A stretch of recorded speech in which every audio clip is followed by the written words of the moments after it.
It's great to be back. Happy 2026, everybody. First podcast of the year for me, at least. This is fun. This is fun. I'm excited, and I thought we should deliver right on the thumbnail as we get started here. So it was titled MSTR 2026 Game Plan. If 2024 was the year of the, let's say, the converts, 2025 was the year of the ATM. What do you see as the main play or the game plan for MSTR this year? And we'll get into some more details, but just at a high level here. Well, I think we should see, not too surprisingly, an expansion of the preferred stock strategy.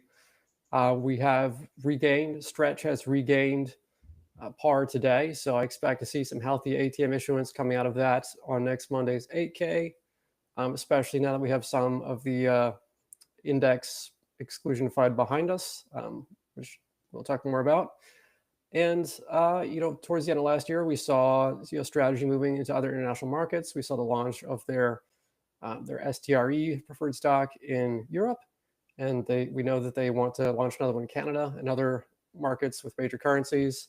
So I would expect continued rollouts across both international markets and potentially other market segments in the United States. And as these products get more seasoned, they will potentially be more accretive towards the common shareholders, especially if you have a strong year for Bitcoin. I think that's another major factor to look forward to.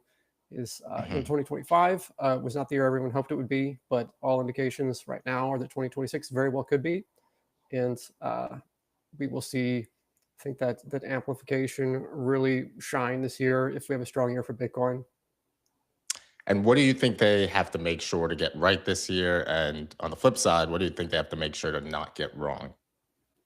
Well, they have already raised, almost 2-year runway for their preferred share dividends. So, any FUD around, 2026 being a down year and having problems paying dividends, that's all been wiped away. There's pretty much a clean slate for, the next 2 years. Really, I think they've got enough operational runway. No debt is coming due. The first actual debt they would have to potentially pay back would be when one of the convertible bonds has a put date in 2027. Until that happens, really, it's just the dividend obligations, which we already know they have covered.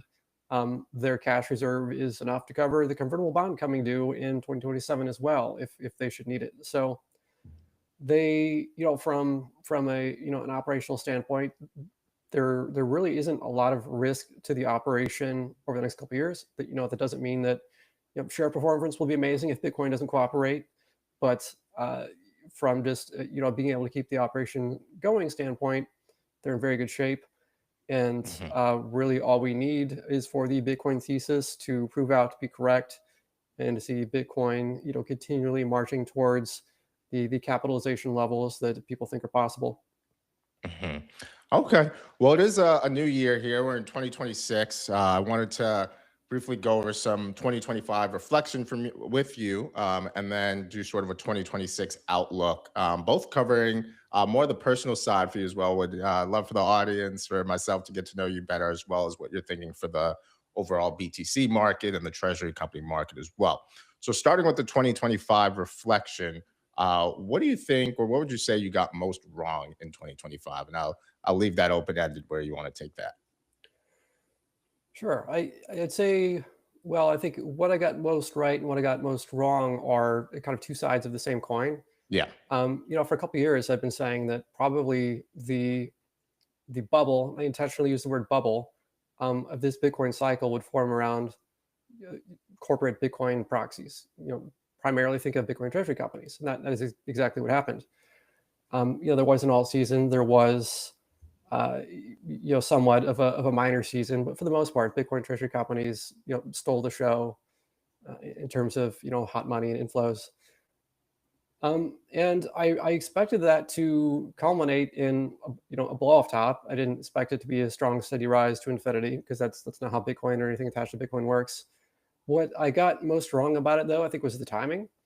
The way I had envisioned 2025 unfolding was more of a slower burn, a slower rollout of these companies, peaking towards the end of the year.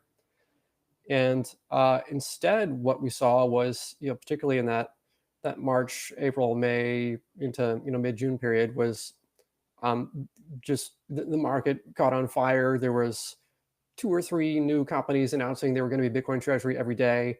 Funding was flowing into the space. Every company was getting funded.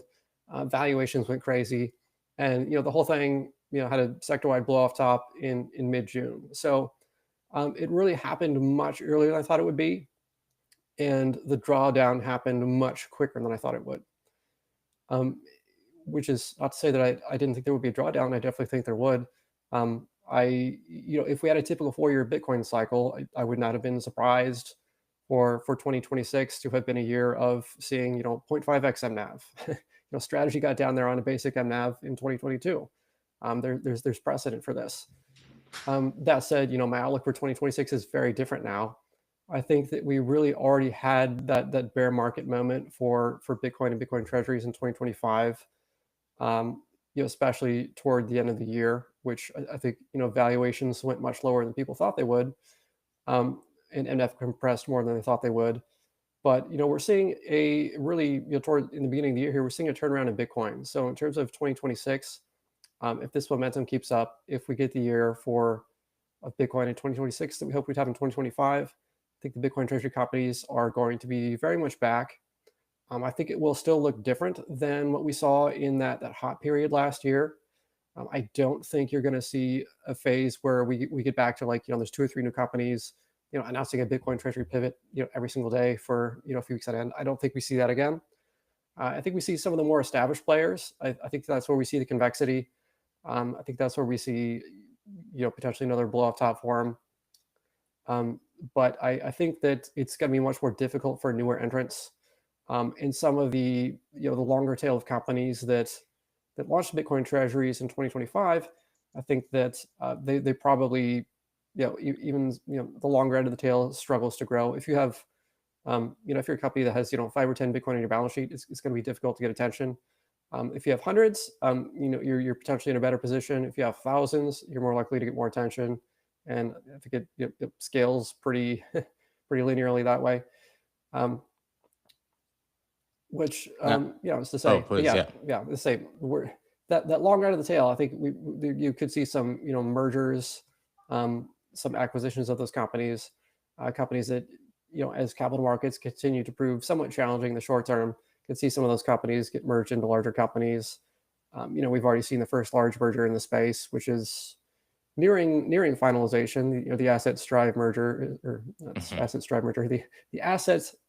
Uh, It's similar Similar, yeah, just strive. blanking there for a second. Yeah, that merger. So we've already, they're near completion. They are, in the process of finalizing everything.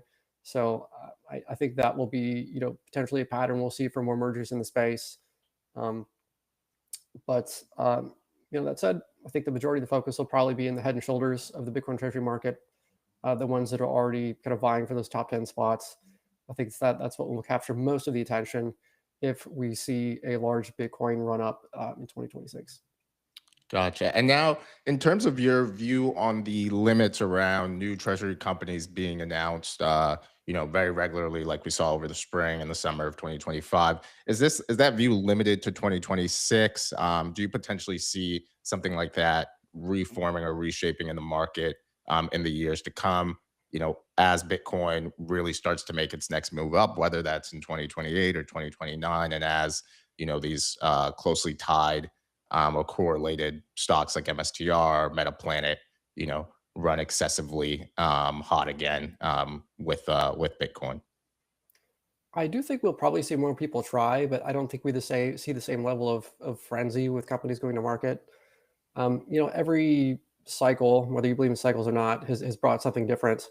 In 2017, it was ICOs. In 2020, 2021, it was NFTs and alternate layer ones.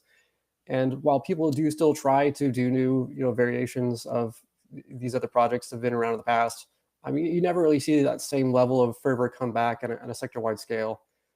You saw, there's a popular video clip from Jeff Bezos who talks about an industrial bubble. That when you've got, Hmm. a new industry forming, one of the first things you see is, and then when it's a hot industry, you see every company gets funded, every idea gets funded, the good ideas, the bad ideas, everything in between. But then that type of activity never really comes back to that level. Once investors kind of have an idea of how the space works, they become much more discerning about who they put their money into. And also, as you get incumbents that dominate certain sectors of the market, in the Bitcoin treasury market, I think that breaks down a lot by geography. There are some countries like Japan that have a dominant Bitcoin treasury company, and it's going to be much less appealing for the next company that says, we're gonna buy 10 Bitcoin, invest in us. It's a much less interesting proposition when there's already an incumbent, and people have already you've kind of experienced that first go around on the merry-go-round, to use a loose metaphor. Right. No, makes sense. Makes sense. And Brian, I'm not sure if you hit on this, but like you said, on the other side of the coin, what was your highest conviction view in 2025 that ended up being right? Yeah, so my highest conviction view of 2025 was that the blow off top, or the bubble, or the sector high point in Bitcoin would come in Bitcoin treasury companies, and that is Mhm. exactly what happened. Gotcha. Okay. And then looking at some lessons from 2025, what are you carrying most aggressively with you into 2026? This could be either personal or Bitcoin related. And maybe even the personal is derived from something you've learned from Bitcoin or the broader markets. Yeah, I think that's what I learned most in 2025 was that watching the way all these different capital raises played out was that it's very much capital markets activity. It's not just like, if you're selling a security, it's not kind of like you go to the store and there's a price and you just kind of pay whatever it is. Capital markets are more of a blood sport. There's it's very hostile. If you're going in and you're selling security the market doesn't believe in, they're going to try to short you. They're going to try to manipulate the price. If you do something like an ATM that only triggers at a fixed level, then there's going to be a lot of manipulation around that price. If you do a pipe where 80 to 90% of the investors got in at a certain price, and that runs away when the pipe gets unlocked, price is going to come back to that pipe price like a magnet. So I think a year of learning for me was just watching all these different patterns play out, and understanding that when you go to market with a fundraise, that it's not just, okay, great, we've got people who believe in our company and want to trade it. These set up very definite trading patterns within markets that you have to be aware of if you're going to do it, and there are better ways to do it, and there are, let's say, less good ways to do it. So, and okay, so what do you do with that? Most people aren't going to raise funds for a company. So what does the average person do with that? And I think that if you're investing in a company, then you just have to pay attention to, like, how are funds being raised? Um, what's the mechanism? Are there certain price levels that are likely to be magnets? Is there a large overhang from um, you know a pipe, or is there a certain level at which the say there's a convertible bond at a particular price that's it's a high percentage of the market cap, or what percentage of the company's debt is due, say, within the next year versus laddered out over 5 years. Really paying attention to how these financings are structured is going to give you some idea of how these stocks are going to trade. And I think that if you're not just going to be a Bitcoin holder, if you're going to invest in Bitcoin treasury companies, or really any company that's out there aggressively financing, you really need to understand how that financing is structured, the timing of the unlocks, the maturities of the debt, and how that potentially affects price movements independently of what is happening in the broader market.